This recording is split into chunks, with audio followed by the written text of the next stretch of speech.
الحمد لله رب العالمين والصلاة والسلام على سيد المرسلين وعلى آله وأصحابه أجمعين أما بعد۔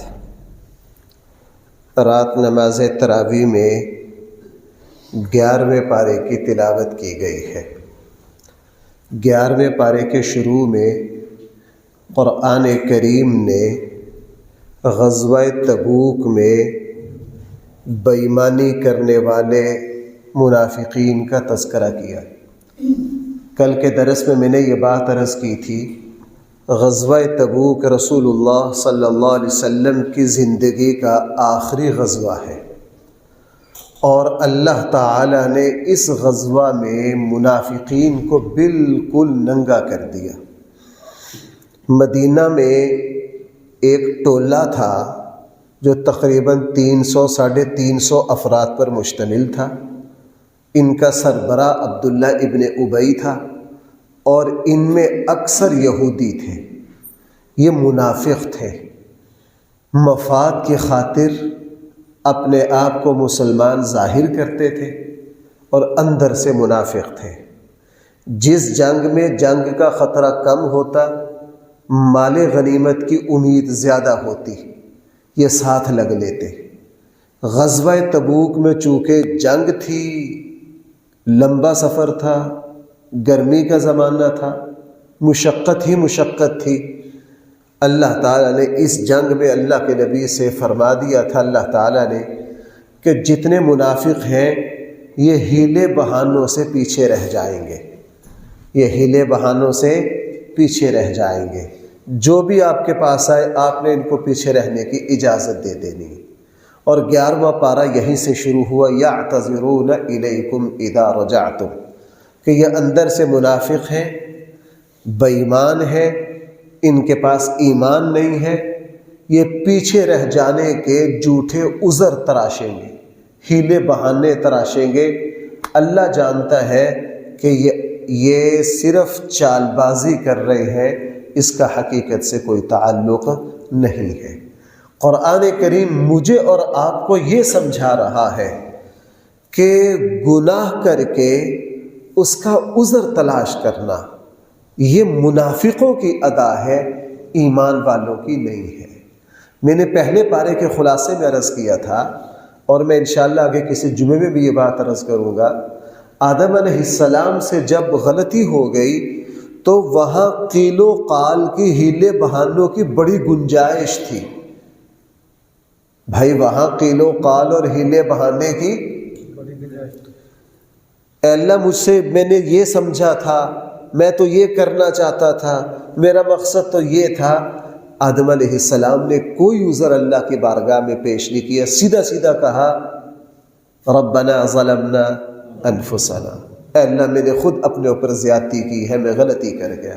اور اللہ تعالیٰ کو یہی پسند ہے بھائی، اللہ تعالیٰ کو یہی پسند ہے۔ اور میں بطور خاص رمضان میں اس نقطہ کی طرف متوجہ کرنا چاہتا ہوں، زندگی میں ہم بہت غلطیاں کرتے ہیں، گناہ کرتے ہیں، جان بوجھ کر کرتے ہیں، کبھی بھی اللہ کے سامنے تو کیا دل میں بھی خیال نہ آئے، گناہ کرنے کے بعد ہم اس کو جائز بنانے کی کوشش کرتے ہیں، ہم مجبوریاں رکھتے ہیں۔ نہ، جہاں غلطی ہو جائے اللہ کی بارگاہ میں سیدھا سیدھا اعتراف کرنا کہ اے اللہ میرا قصور، میری نادانی، میرے پاس کوئی عذر نہیں ہے، اے اللہ مجھ سے گناہ ہو گیا ہے۔ بندہ جب سیدھا سیدھا اللہ کی بارگاہ میں اعتراف کرتا ہے تو اللہ تعالیٰ بھائی کیا کر لیتے ہیں، فوراً معاف کر دیتے ہیں اور اس توبہ کو قبول کر لیتے ہیں۔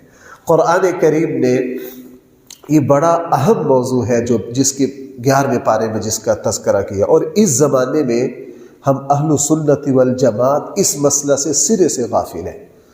اس کو ذرا سمجھیے۔ قرآن کریم صحابہ کرام کا تذکرہ کر کے کہہ رہا السابقون الاولون والسابقون الاولون من المہاجرین والانصار والذین اتبعوہم باحسان، مہاجرین اور انصار میں سے السابقون الاولون جو ہیں اور بعد میں آنے والے جو ان کی اتباع کریں گے۔ بھائی کیا توجہ کرو، میں ایک اہم مسئلے کی طرف توجہ، جو ان کی کیا کریں گے،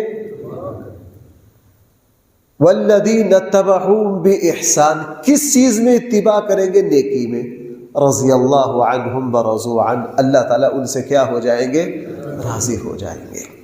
اب اس آیت نے مجھے اور آپ کو السابقون الاولون مہاجر اور انصار صحابہ کی اتباع کا حکم دیا ہے. بھائی کس نے؟ اللہ تعالیٰ نے. اب آئیے ایک فراڈ سمجھیے. رمضان میں نماز تراویح ہے، غامدی صاحب سے پوچھ لیجئے، کہیں گے نماز تراویح کوئی نماز نہیں. یہ تو حضرت عمر نے کہا تھا. یہ تو کس نے کہا تھا؟ حضرت عمر نے کہا تھا نماز تراویح کوئی نماز نہیں ہے. بھائی سوال یہ ہے، حضرت عمر السابقون الاولون میں سے ہے؟ قرآن کیا کہہ رہا ہے؟ ان کی کیا کرو. اس زمانے میں یہ بہت بڑا فتنہ اٹھایا گیا ہے. لوگ کہتے بس دین وہ ہے جو اللہ اور اس کے رسول نے فرما دیا. اور بھائی صحیح بخاری کی صحیح روایت ہے، صحیح بخاری کی مضبوط روایت ہے. حضور نے فرمایا تمسکوا بسنتی وسنت الخلفاء الراشدین المہدیین، تم میری اور میری خلفاء راشدین کی سنت کو کیا کرو. میری اور، میں ایک دو ٹیکنیکل باتوں کی طرف جاؤں گا تو خلاصہ رہ جائے گا. میری اور میرے خلفاء راشدین کی سنت، الگ الگ دو باتیں کی. میری سنت اور میرے، اگر خلفاء راشدین کی سنت بھی وہی ہوتی جو حضور کی ہوتی تو دو دفعہ سنت کا لفظ استعمال کرنے کی ضرورت ہے. کہا میری اور میرے خلفاء راشدین کی سنت کو کیا کرو، لازم پکڑو. اس سے پتہ چلا حضرت صدیق اکبر کے تمام فیصلے دین ہیں، حضرت عمر کے تمام فیصلے دین ہیں، حضرت عثمان غنی رضی اللہ عنہ کے تمام فیصلے دین ہیں، حضرت علی کرم اللہ وجہہ کے تمام فیصلے خود دین ہیں اور حضور کی سنت ہے. اس لیے بھائیو حضرت عمر رضی اللہ عنہ نے مان لیتے کہ تراویح حضرت عمر، ویسے یہ بات غلط ہے لیکن چلو مان لیتے، اگر حضرت عمر نے بھی نماز تراویح جاری کی ہے تو 1,24,000 صحابہ نے اس پر عمل کیا ہے، پوری امت نے اس پر کیا کیا ہے. اور اس امت کا کسی بات پر متفق ہو جانا یہ خود اسلام کی دلیل ہے. اس کو کہا جاتا ہے اجماع امت. اس کو کیا کہا جاتا ہے؟ باقی نماز تراویح جو ہے، حضرت عمر نے تو صرف یہ جرم کر دیا، حضرت عمر نے، کہ مسجد میں آئے، دیکھا کہ الگ الگ ٹولیوں میں قرآن سنایا جا رہا ہے. حضرت عمر کو خیال آیا کہ یار میں ان کو ایک امام پر جمع نہ کر دوں. حضرت عمر نے سوچا کہ کس کو امام بناؤں. حضرت عمر رضی اللہ عنہ نے یہ دیکھا کہ میں نے حضور سے سنا ہے کہ میری امت کے سب سے بڑے قاری ابی بن کعب ہیں. ابی بن کعب کو کہا کہ آپ اس امت کے سب سے بڑے قاری ہو، میں آپ کو امام بناتا ہوں. اور سب کو کہا کہ اب ہم جماعت سے تراویح پڑھیں گے. حضرت عمر نے صرف مختلف جماعتوں کو کیا کر دیا؟ یکجا کر دیا. وگرنہ آپ کو پتہ ہے 3 دن تراویح تو رسول اللہ صلی اللہ علیہ وسلم خود پڑھ کے گئے، اور چوتھے دن اس وجہ سے نہیں آئے کہ کبھی میری امت پر لازم نہ ہو جائے. اور حضور فرما گئے من قام رمضان ایمانا واحتسابا، جس نے قیام لیل کیا یعنی رمضان کی راتوں کو قیام کیا، اللہ تعالیٰ اس کے پچھلے گناہ کیا کر دیں گے؟ معاف کر دیں گے. اس لیے نماز تراویح کے بارے میں بڑی کوشش ہو رہی ہے شکوک و شبہات پیدا کرنے کی.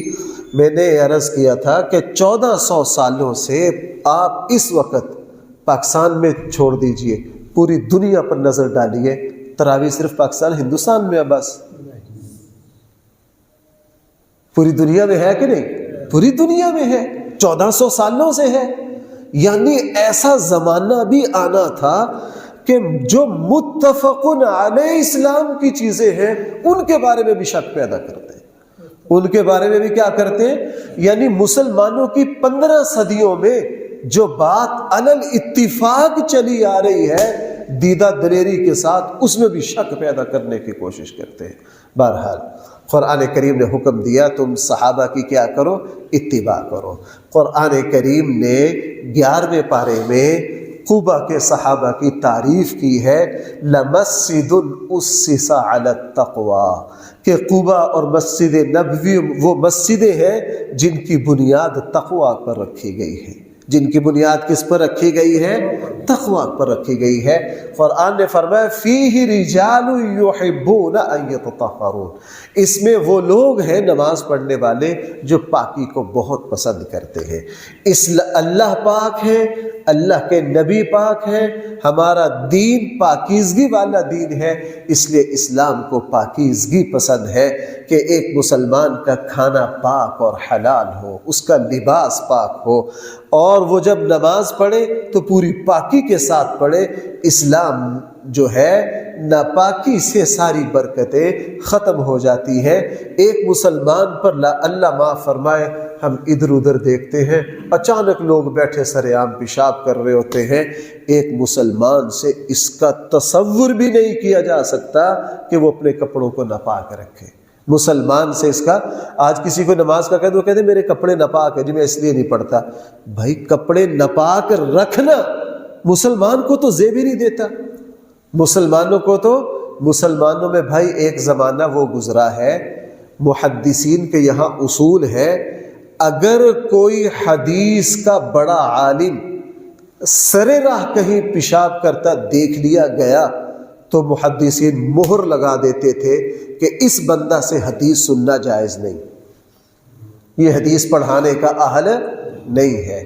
لیکن اللہ معاف فرمائے، آج کپڑے ناپاک ہیں، دنیا چل رہی ہے، مومن کبھی بھی اپنے کپڑے اور اپنے جسم کو ناپاک ہونے نہیں دیتا۔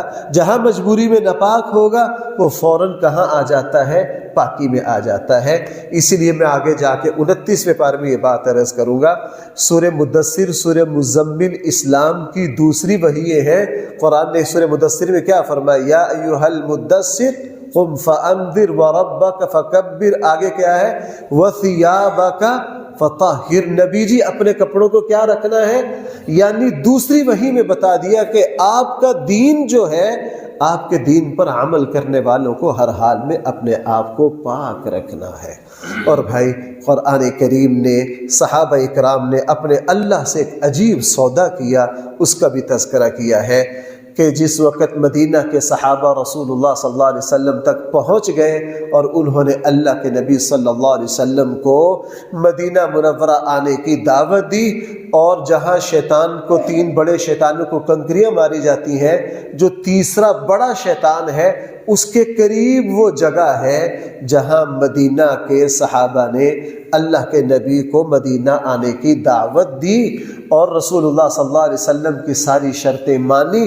اللہ کے نبی نے یہ شرط رکھی کہ میں مکہ چھوڑ کر مدینہ آ جاتا ہوں، لیکن تم میری حفاظت کرو گے، پورے عرب کے مقابلے میں میرا ساتھ دو گے۔ سارے صحابہ نے کہا جی ہم بالکل آپ پر جانے وار دیں گے، آپ مدینہ تشریف لائیے۔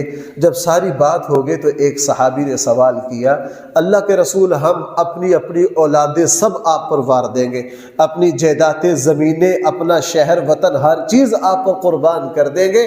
ہمیں پتہ ہے آپ کو مدینہ دعوت دینا آگ سے کھیلنا ہے، پورے عرب سے ٹکر لینا ہے، اگر ہم یہ سارا کچھ کر جائیں تو اس کے بدلے میں ہمیں کیا ملے گا؟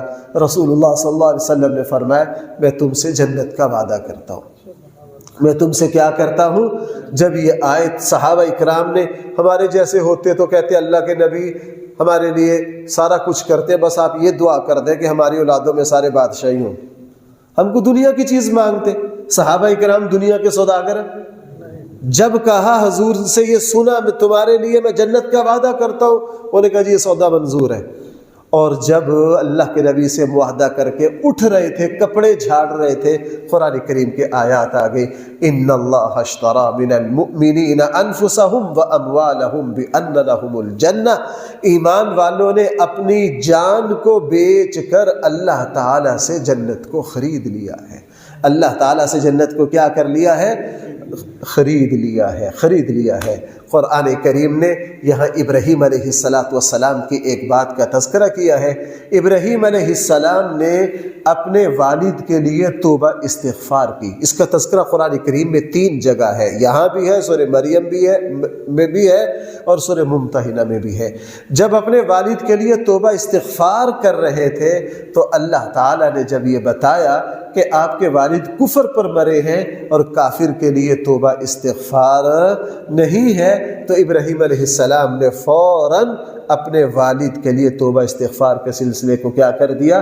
ختم کر دیا۔ یہ طے کر دیا ایک مسلمان زندہ ہو اس کے لیے ہدایت کی دعا تو مانگی جا سکتی ہے، لیکن بلکہ مانگنی چاہیے جب ایک شخص کا کفر پر انتقال ہو جائے تو اس کے لیے مغفرت کی دعا نہیں کر سکتے۔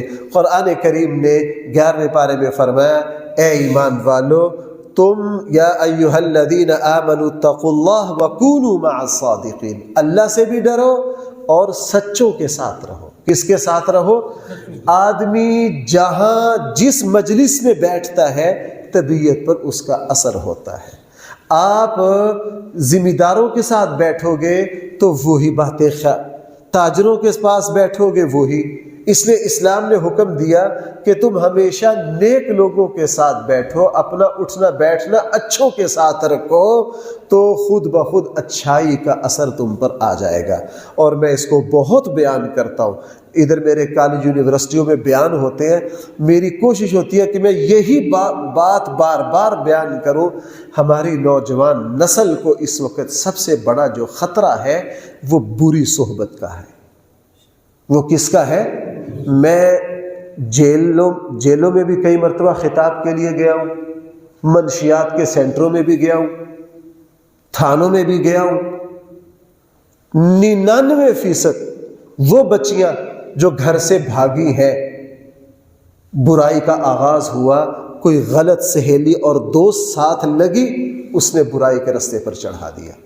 منشیات کے جتنے عادی تھے تقریباً 100%، میں نے پوچھا کہ آپ کو، میں نے تقریباً 50 کے قریب مریضوں سے پوچھا، چھوٹی چھوٹی عمر کے نوجوان، 21 سال کے، 18، بیٹا آپ اس منشیات یہاں تک کیسے آئے؟ سب کا جواب یہ تھا کہ میرا دوست جو تھا وہ یہ اس کو استعمال کرتا تھا، اس نے مجھے بھی لگا دیا، اس نے مجھے بھی۔ اس لیے نئی نسل کو میں جب بھی کالج یونیورسٹی میں بیان کرتا ہوں، میں نوجوانوں کے سامنے سب سے زیادہ جس بات کو بیان کرتا ہوں، او بچوں اپنے یار دوستوں کو ذرا دیکھ لینا، جو برائی والے دوست ہوں ان کے قریب نہ جانا، ان کے قریب نہ جانا، اپنے آپ کو برے دوستوں سے بچانا۔ جس نوجوان نے اپنے آپ کو برے دوستوں سے بچا لیا اور اس کا اٹھنا بیٹھنا اچھوں کے پاس ہو جائے گا، انشاءاللہ اچھوں کا رنگ ان پر۔ شیخ سعدی نے کیا کہا ہے کہ اصحاب کہف تو اللہ کے نیک بندے تھے، کتا ساتھ لگا، اس کا تذکرہ بھی قرآن میں آ گیا۔ نیکوں، شیخ سعدی کی بھی عجیب تعبیر ہے، کہتے دیکھو کتا ہے رہا نیکوں کے ساتھ، قرآن میں تذکرہ کروا گیا۔ نوح علیہ السلام عظیم الشان پیغمبر ہے، ان کا بیٹا بروں کے ساتھ بیٹھا تو طوفان نوح میں غرق ہو گیا۔ تو صحبت یہاں تک لے جاتی ہے، اپنے آپ کو اچھوں کے ساتھ رکھنا۔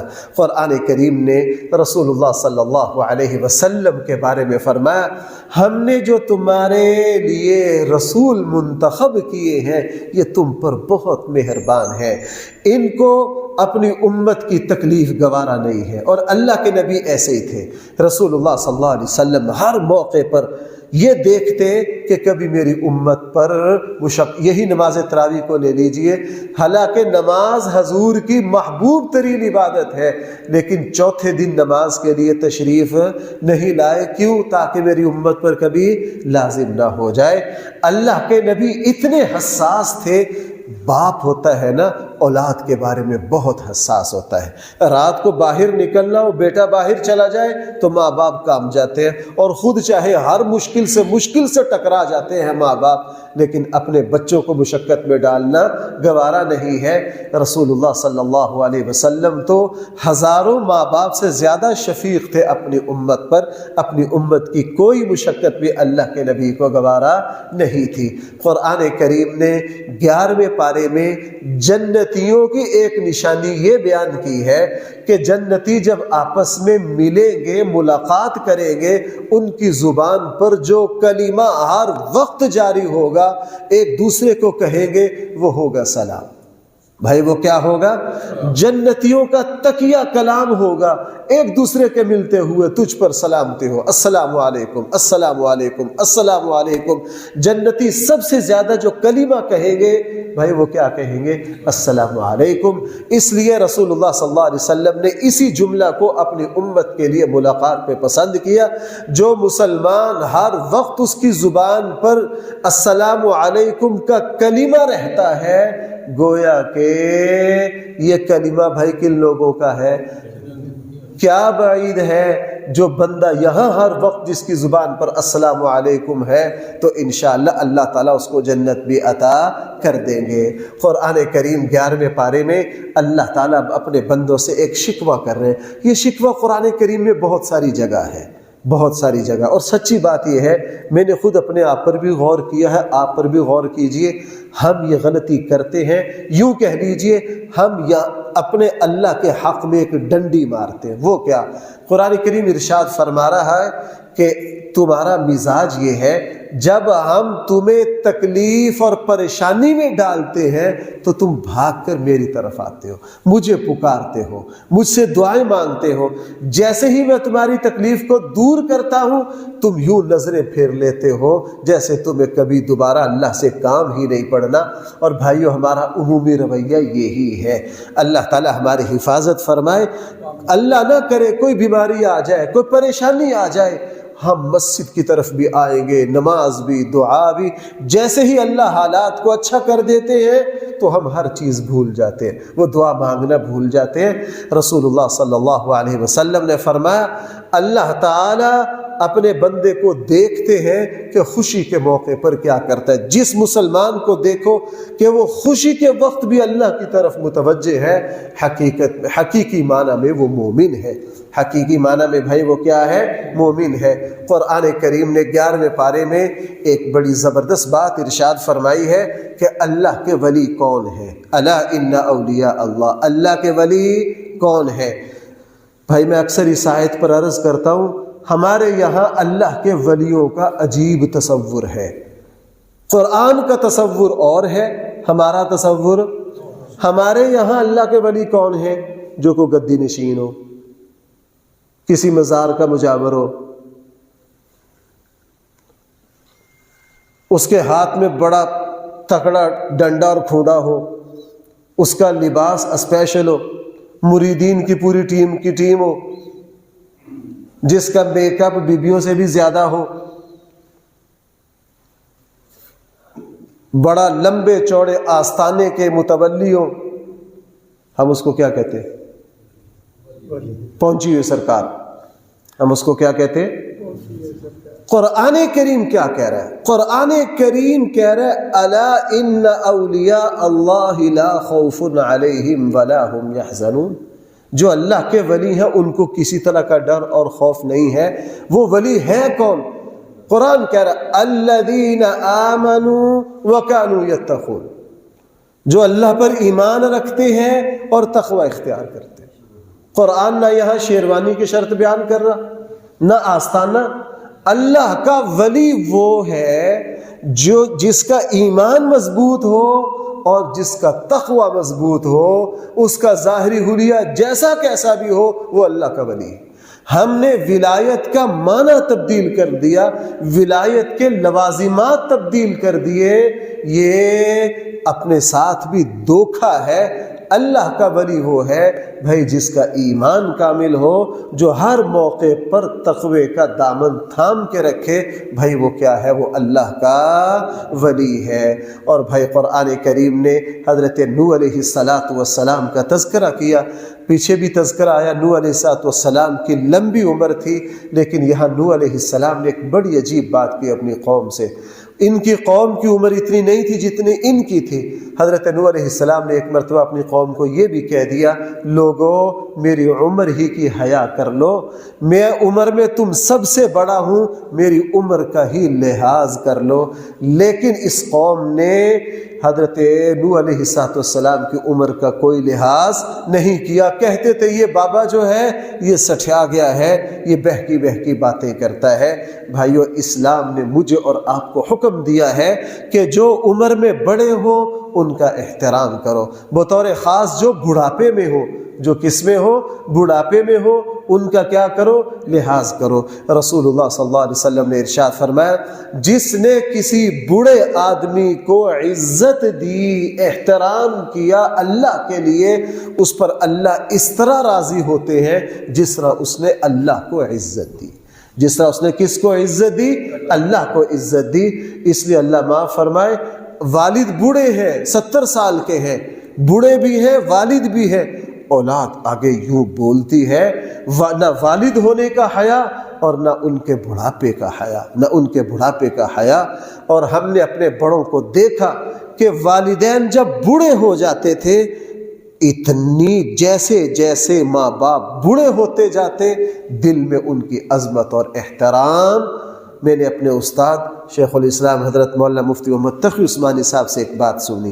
کہنے لگے کہ ہمارے جو ابا تھے مفتی اعظم مفتی محمد شفیع صاحب رحمہ اللہ, بڑے نرم مزاج تھے.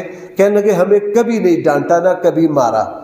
کہنے لگے جب بڑھاپا تھا نا, اپنے کمرے میں ہوتے تھے, اتنا ادب تھا والد کا کہ ان کے کمرے سے آگے سے گزرتے ہوئے بھی پاؤں کانپ جاتے تھے, حالانکہ نہ کبھی مارا اور نہ کبھی ڈانٹا. والد کی عظمت یہ ہے. تو بھائی جو عمر میں بڑا ہو, خصوصاً جو بڑھاپے میں ہو, سفید ریش ہو, رسول اللہ صلی اللہ علیہ وسلم نے فرمایا جو میری امت کے بڑوں کو عزت نہ دے وہ ہم میں سے نہیں ہے. قرآن کریم نے حضرت یونس علیہ السلام کی قوم کا تذکرہ کیا. انشاءاللہ میرا ایک جمعے کا ایک موضوع ہے, یہ بات میں وہاں عرض کروں گا. اور سورہ یونس کے آخر میں قرآن کریم نے اس بات کو دوبارہ دہرایا ہے, اے لوگو اس بات کو یاد کر لو, اگر اللہ تعالیٰ تمہیں کوئی خیر پہنچانا چاہے تو پوری دنیا مل کر اس کو روک نہیں سکتی. اگر اللہ جل جلالہ تمہارے بارے میں شر کا فیصلہ کر لے تو پھر بھی تمہاری ساری دنیا مل کر تمہیں اس سے بچا نہیں سکتی. تم خیر کی امید اور توقع بھی صرف اور صرف کس سے رکھو, اللہ سے رکھو. اور جب بھی تمہیں کوئی خطرہ محسوس ہو, کوئی پریشانی محسوس ہو, تو اس وقت کس کی پناہ میں آؤ, اللہ کی پناہ میں آؤ. جو اللہ کی پناہ میں آ جاتا ہے ساری دنیا مل کے اس کا کچھ بگاڑ نہیں سکتی. اللہ تعالی ہم سب کو صحیح فہم عطا فرمائے. الحمدللہ رب العالمین والصلاة والسلام على سید الانبیاء والمرسلین وعلى آلہ واصحابہ اجمعین. ربنا آتنا في الدنيا حسنة وفي الآخرة حسنة وقنا عذاب النار. ربنا ظلمنا أنفسنا وإن لم تغفر لنا وترحمنا لنكونن من الخاسرين. ربنا اغفر لنا ذنوبنا وكفر عنا سيئاتنا وتوفنا مع الأبرار. صلى الله تعالى على خير خلقه سيدنا مولانا محمد وآله وأصحابه أجمعين برحمته.